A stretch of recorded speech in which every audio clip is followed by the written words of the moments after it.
ஸல்லல்லாஹு வரலாறு மன்னிக்கின்ற மனப்பான்மையை தன்னகத்திலே கொண்டு அடுத்தவர்களை தனக்கு தீங்கு செய்தவர்களையும் மன்னித்து இஸ்லாத்தினால் கவரப்பட்டு இஸ்லாத்துக்குள் வந்த வரலாற்றை எல்லாம் நாங்கள் பார்க்கிறோம். பாருங்கள் சகோதரர்களே, அபூபக்கர் ரலியல்லாஹு அன்ஹு அல் குர்ஆன் எப்படி வழியை காட்டி தருகிறது பாருங்கள். அபூபக்கர் ரலியல்லாஹு அன்ஹுடைய ஒரு அவருடைய பொறுப்புக்கு கீழான ஒரு மனிதர் இருந்தார். ஹஸ்ஸான் என்று நினைக்கிறேன் அல்லது மிஸ்ஸா என்று நினைக்கிறேன். ஆயிஷா ரலியல்லாஹு அன்ஹா அவர்களுக்கு இட்டு கட்டப்படுகிறது. விபச்சாரம் செய்ததாக இஸ்லாத்தின் விரோதிகளால் நயவஞ்சவர்களால் படுதூறு சொல்லப்படுகிறது. அந்த சந்தர்ப்பத்திலே அபூபக்கர் ரலியல்லாஹு அன்ஹு பார்க்கிறார்கள், நான் இவ்வளவு காலம் செலவழித்த ஒரு மனிதர், நான் கட்டிக்காத்த ஒரு மனிதர் என்னுடைய மகளுக்கு எதிராக விபச்சார குற்றத்தை சுமத்தி விட்டாரா, படுதூறு சொல்லி விட்டாரா என்று அந்த அபூபக்கர் ரலியல்லாஹு அன்ஹு என்ன செய்கிறார் தெரியுமா? அல்லாஹ்வின் மீது சத்தியமாக இதற்கு பிறகு நான் இவருக்கு உதவி செய்ய மாட்டேன் என்று சத்தியம் செய்கிறார். அல்லாஹ் உடனே அல் குர்ஆன் வசனத்தை இறக்குகிறான் பாருங்கள். தன்னுடைய மகளுக்கு எதிராக விபச்சார குற்றம் சுமத்திய ஒரு மனிதனுக்கு நான் செலவழிக்க மாட்டேன், உதவி செய்ய மாட்டேன் என்று சத்தியம் செய்த பொழுது அல்லாஹ் உடனே அல் குர்ஆன் வசனத்தை இறக்குகின்றான். வலா யத்தலி உலுல் ஃபத்லி மின்கும் வஸ்ஸஅதி அன் யுது உலில் குர்பா வல் மசாகின் வல் முஹாஜிரின். அல்லாஹ் சொல்லி காட்டுகின்றான், உங்களிலே வசதி படைத்தவர்கள், உங்களிலே விசாலம் கொடுக்கப்பட்டவர்கள், உங்களுடைய சொந்தக்காரர்களுக்கும் ஏழை எளியவர்களுக்கும் முஹாஜிர்களுக்கும் உதவி செய்ய மாட்டோம் என்று சத்தியம் செய்ய வேண்டாம் என்று அல்லாஹ் அல் குர்ஆன் வசனத்தை இறக்கிவிட்டு அவர்கள் என்ன செய்யட்டும் தெரியுமா? உங்களுடைய சகோதரர்கள் அநியாயம் செய்திருக்கிறார்களா, உங்களுக்கு எதிராக களமிறங்கி இருக்கிறார்களா, அவர்களை மன்னிக்கட்டும். அவர்களுக்கு தாராளமாக மன்னிப்பை வழங்கட்டும் என்று அல்லாஹ் சொல்லிவிட்டு கேட்கிறான் தெரியுமா? அலா துஹிப்பூன அய்யக்ஃபிரல்லாஹு லக்கும். அல்லாஹ்வுடைய மன்னிப்பை நீங்கள் விரும்பக்கூடாதா? அல்லாஹ்வுடைய மன்னிப்பை நீங்கள் விரும்பக்கூடாதா என்று அல்லாஹ் 24வது அத்தியாயத்தின் 22வது வசனத்திலே கேட்கின்ற ஒரு செய்தியை நாங்கள் பார்க்கிறோம். அன்பார்ந்த இஸ்லாமிய சகோதரர்களே, தனக்கு அநியாயம் செய்தவனை, தனக்கு எதிரான நடவடிக்கைகளில் ஈடுபட்டவனை நாங்கள் மன்னிக்கின்ற பொழுது அல்லாஹ் எங்களை மன்னிக்கிறான் என்ற செய்தியை இந்த அல் குர்ஆன் வசனத்தின் ஊடாக நாங்கள் பார்க்கிறோம். அன்பார்ந்த இஸ்லாமிய சகோதரர்களே, எனவே இப்படி நாங்கள் நபிகளாருடைய வாழ்க்கையிலும் சஹாபாக்களின் வாழ்க்கையிலும் நடந்த சரித்திரங்களை சொல்லிக் கொண்டே போனால் அடுக்கிக் கொண்டே போகலாம் சகோதரர்களே, அடுக்கிக் கொண்டே போகலாம். அந்த அளவுக்கு மன்னிப்பிலே சிறந்தவர்களாக, அடுத்த மனிதர்கள் செய்கின்ற தப்புத்தவர்களை விட்டுக் கொடுக்கக்கூடியவர்களாகவும் மன்னிக்கக்கூடியவர்களாகவும் இருந்திருக்கிறார்கள் என்பதை பார்க்கிறோம். இப்பொழுது நாங்கள் இந்த உலகத்திலே எப்படி வாழ வேண்டும் என்று ஆசைப்படுகிறோம்? நல்ல ஒரு சமூகமாக வாழ வேண்டும் என்று ஆசைப்படுகிறோம். அடுத்த மனிதர்களை புரிந்து கொண்டு சத்திய மார்க்கத்தை எல்லோருக்கும் கொண்டு போய் சேர்க்க வேண்டும் என்று விரும்புகின்றோம். அன்பார்ந்த இஸ்லாமிய சகோதரர்களே, இப்படி ஆசைப்படுகின்ற நாங்கள் இந்த பண்பை வளர்த்துக் கொள்ள வேண்டும். இந்த உலகத்திலே ஒரு மறுமலர்ச்சியை நாங்கள் கொண்டு வர வேண்டுமா? இந்த பண்பு தப்பு தவறு செய்கின்ற பொழுது மன்னிக்கின்ற மனப்பான்மையை கடைபிடித்துக் கொள்ள வேண்டும். இன்றைக்கு குடும்ப பிரச்சனைகளை பார்க்கிறோம் சகோதரர்களே. குடும்ப பிரச்சனைகள் எல்லா குடும்பங்களிலும் இருக்கிறது என்று சொல்கிறோம். நபிகளார் ஸல்லல்லாஹு அலைஹி வஸல்லம் குடும்பத்திலே பிரச்சனை வரவில்லையா? நபிகளாருடைய மனைவிமார்களினால் நபிகளார் ஸல்லல்லாஹு அலைஹி வஸல்லம் பிரச்சனைகளை எதிர்நோக்கவில்லையா? பிரச்சனைகளை எதிர்நோக்கினார்கள். ஆனால் அவர்கள் மரணிக்கின்ற பொழுதும் 10 மனைவிமார்களும் இருந்தார்கள் மனைவிமார்களாக. என்ன காரணம் சகோதரர்களே? பல பிரச்சனைகளை எதிர்நோக்கினாலும் மன்னித்து விட்டுக் கொடுப்போடு நடந்து காட்டினார்கள். ஒரு சில உதாரணங்களை சொல்கிறேன் பாருங்கள் சகோதரர்களே. ஆயிஷா ரலியல்லாஹு அன்ஹா அவர்களுடைய தினத்திலே நபிகளார் ஸல்லல்லாஹு அலைஹி வஸல்லம் இருக்கின்ற பொழுது இன்னொரு மனைவி சில உணவுகளை சமைத்து நபிகளாருக்கு அனுப்பி வைக்கிறார்கள் தட்டிலே வைத்து.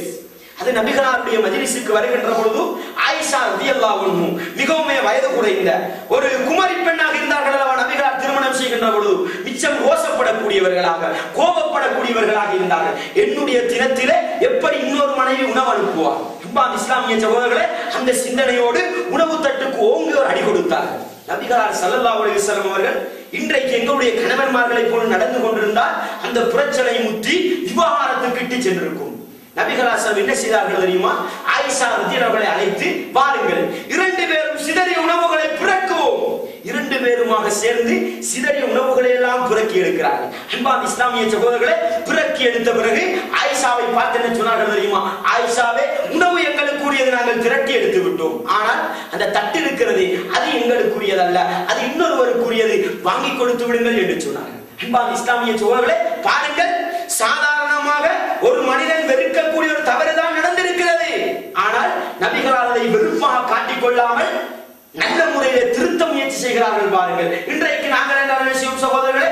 சோற்றிலே உப்பு கூடி விட்டது என்று சொன்னால் அதற்காகத்தான் மனைவியோடு பிரச்சனை. அரிசியிலே கல்லு போடுவது என்பது அந்த மில்காரர்களுடைய வேலை. அந்த அரிசி சோற்றிலே ஒரு கல்லு கிடந்தது என்பதற்காக மனைவிமாரோடு சண்டை பிடிக்கின்ற கணவன்மார்களை பார்க்கிறோம். ஆடைகளை கலட்டி வைத்து விட்டு போகிறோம், வந்து பார்க்கிறோம் கழுவி வைக்கவில்லை அல்லது அயன் பண்ணி வைக்கவில்லை. அதற்காக மனைவிமாரோடு கோபம் பாராட்டுகின்ற கணவன்மார்களை பார்க்கிறோம். இந்த குடும்பம் எப்படி தலை சிறந்த குடும்பமாக, முன்மாதிரி குடும்பமாக இருக்கும் சகோதரர்களே? சிந்தனை செய்து பாருங்கள். நபிகளார் ஸல்லல்லாஹு அலைஹி வஸல்லம் வாழ்க்கையிலே நடந்த ஒரு சாதாரணமான ஒரு பிரச்சனை அல்ல இது. நபிகளாருடைய கையிலே கொடுக்கப்பட்ட தட்டை தட்டி விடுவது என்பது சாதாரணமான ஒரு பிரச்சனை அல்ல. ஆனாலும் நபிகளார் ஸல்லல்லாஹு அலைஹி வஸல்லம் அவர்கள் அதை நல்ல முறையிலே நல்லிணக்கப்படுத்தினது மட்டுமல்லாமல் ஈமான் கொண்ட விசுவாசிகளை பார்த்து என்ன சொன்னார்கள் தெரியுமா? லா யஃப்ரகு முஃமினுன் முஃமினத்தன். ஒரு இறை விசுவாசி, ஒரு இறை விசுவாசியான ஒரு பெண்ணுடைய குறையை வைத்து அவளை கோபிக்க வேண்டாம். என்னுடைய மனைவியிடத்திலே நான் ஒரு குறையை காணுகின்றேன், அதை வைத்து அந்த மனைவியை வெறுக்க வேண்டாம் என்று சொன்னார். இஸ்லாமியத்தோட அப்படி என்றால் நபிகளார் சொல்லுகின்ற விஷயம் என்ன தெரியுமா? இன் கரிஹ மின்ஹா குலுகன் ரதிய மின்ஹா ஆகர். உங்களுடைய மனைவிமார்களிடத்திலே ஒரு பண்பு குறைபாடுள்ளதாக இருக்கலாம், உங்களை வெறுப்பூட்டக்கூடியதாக இருக்கலாம், அதே நேரத்தில் இன்னும் பல பண்புகள் இருக்கும், உங்களை சந்தோஷப்படுத்தக்கூடியதாக இருக்கும். எனவே வெறுப்பான ஒன்றை நீங்கள் காணுகின்ற பொழுது உங்களுடைய மனைவிமார்களை வெறுக்காதீர்கள், கடிந்து கொள்ளாதீர்கள் என்று நபிகளார் ஸல்லல்லாஹு அலைஹி வஸல்லம் சொன்ன செய்தியை முஸ்லிமிலே நாங்கள் பார்க்கிறோம் சகோதரர்களே. எனவே குடும்ப வாழ்க்கை மறுமலர்ச்சியாக அமைய வேண்டுமா? எங்களுடைய குடும்ப வாழ்க்கை சந்தோஷமானதாக அமைய வேண்டுமா? எங்களுடைய குடும்ப வாழ்க்கையிலே நடக்கின்ற குறைபாடுகளை, தப்பு தவறுகளை எப்பொழுது நாங்கள் விட்டுக் கொடுக்கின்றோமோ, மன்னிக்கின்ற மனப்பான்மையோடு இருக்கிறோமோ, அப்பொழுது எங்களுடைய குடும்பம் இஸ்லாமிய குடும்பமாக, ஒரு சந்தோஷமான குடும்பமாக வாழும் என்பதிலே சந்தேகம் கிடையாது சகோதரர்களே. நபிகளார் ஸல்லல்லாஹு அலைஹி வஸல்லம் வாழ்க்கையிலே நடந்த இன்னொரு நிகழ்வை பாருங்கள் சகோதரர்களே. நபிகளார் ஸல்லல்லாஹு அலைஹி வஸல்லம் அவர்கள் ஸைனப் பின்த் ஜஹ்ஷ் ரலியல்லாஹு அன்ஹா அவருடைய மனைவி அவர்கள் அவருடைய வீட்டுக்கு போனால் என்ன செய்வார்களாம்? வளமையாக போய் தேன்பானி குடித்து விட்டு வருவார்களாம். ஆயிஷாவுடைய தவணையில் இருந்தாலும் சரி, வேறு மனைவியுடைய தவணையில் இருந்தாலும் சரி, ஸைனப் அவர்களுடைய வீட்டுக்கு சென்று தேன்பானி குடித்து விட்டு வருகின்ற வளமை இருந்ததாம். இதை பார்த்த சில மனைவிமார்கள் என்ன திட்டம் போடுகிறார்கள் தெரியுமா?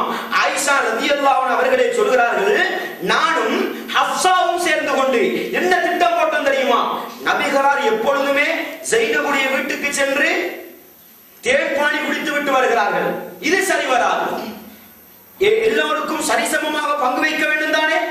ஸைனபுடைய வீட்டுக்கு சென்று என்னவா ஒவ்வொரு நாளும் தேன்பானி குடித்து விட்டு வருகிறார்கள், இது சரி வராது. எனவே நாங்கள் ஒரு திட்டம் போட வேண்டும். என்ன திட்டம் சகோதரர்களே? அது கதைத்துக் கொள்கிறார்கள், மனைவிமார்களிடத்திலே சொல்லிக் கொடுக்கிறார்கள். இந்த ஆயிஷா ரலியல்லாஹு அன்ஹா அவர்களும் ஹஃப்ஸா ரலியல்லாஹு அன்ஹா சேர்ந்து எல்லா மனைவிமார்களிடத்திலும் சொல்லிக் கொடுக்கிறார்கள், உங்களுடைய வீட்டுக்கு நபிகளார் வந்தால் என்ன சொல்ல வேண்டும் தெரியுமா? வித்தியாசமான ஒரு வாசம் அடிக்கிறது, மகாஃபீர் வாசம் அடிக்கிறது. மகாஃபீர் என்பது அன்றைய காலத்தில் வெறுக்கப்படக்கூடிய ஒரு வாசனை. அந்த வாசனை அடிக்கிறது என்று ஒவ்வொரு மனைவிமார்களும் கேட்க வேண்டுமா?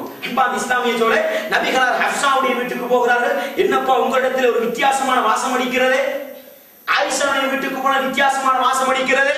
நபிகளார் ஸல்லல்லாஹு சொல்கிறார்கள், நான் தேன்பானி குடித்து விட்டு வந்தேன் அம்மா என்று சொல்கிறார். நான் ஸைனபுடைய வீட்டிலே தேன்பானி குடித்து விட்டு வந்தேன் என்று சொல்கிறார்கள். அப்பொழுதும் நபிகளார் ஸைனப் ரலியல்லாஹு அன்ஹா வீட்டுக்கு ஒவ்வொரு நாளும் சென்று தேன்பானி குடிப்பதை தடுப்பதற்காக வேண்டி இந்த திட்டத்தை போட்டிருக்கிறார்கள். நபிகளார் ஸல்லல்லாஹு அலைஹி வஸல்லம் அவர்கள் இந்த அளவுக்கு போனார்கள் தெரியுமா? மனைவிமார்களுடைய இரக்கத்தை சம்பாதித்துக் கொள்வதற்காக இதற்கு பின்னால் நான் தேன்பானி குடிக்க மாட்டேன் என்று சத்தியம் செய்கிறார்கள். அல்லாஹ் உடனே அல் குர்ஆன் வசனத்தை இறக்கினார். யா அய்யுஹன் நபியு லிம துஹர்ரிமு மா ஹல்லல்லாஹு லக தப்தகி மர்தாத் அஸ்வாஜிக.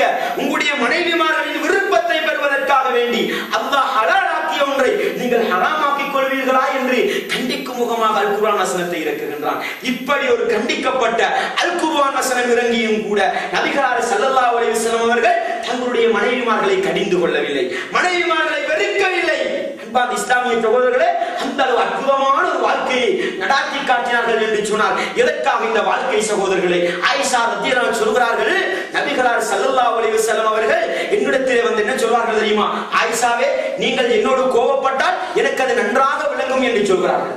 அப்பொழுது ஆயிஷா ரலியல்லாஹு அன்ஹா கேட்கிறார்கள், அல்லாஹ்வின் தூதரே, நான் உங்களோடு கோபப்பட்டிருக்கிறேன் என்பதை நீங்கள் எப்படி புரிந்து கொள்வீர்கள் என்று கேட்ட பொழுது